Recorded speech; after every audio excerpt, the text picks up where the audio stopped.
Somer is hier en indien jy moeg is vir heeltyd parkering soek of die stad sonder 'n motor verken, mag die Kaapse Rooitoer busse nie die antwoord wees. Daar is 17 stille plekke op die busroete waar besoekers na eie wil kan op of afklim. As experience wat die mens eintlik as jy in die Kaap bly en sy doen jou eie toon jou eie plekkies, sal jy nie Cape Town in word, maar jy moet so weet wat die ingaan en sy sien almal kan net hier rooi busse ry, so weet waar toe gaan hulle, wat sien hulle, wat Cape Town eintlik vir jou aanbied.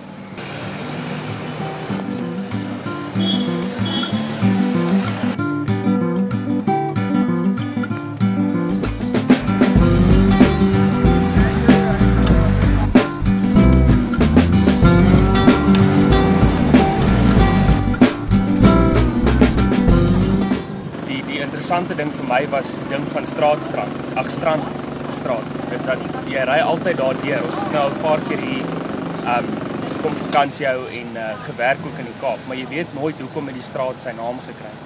Ek sien uit na Kaapsbaai, dit is 'n pad soontoe. Dus ek is nie die historiese tipe nie. So ek hou van die sightseeing en ek sien baie uit na Kaapsbaai.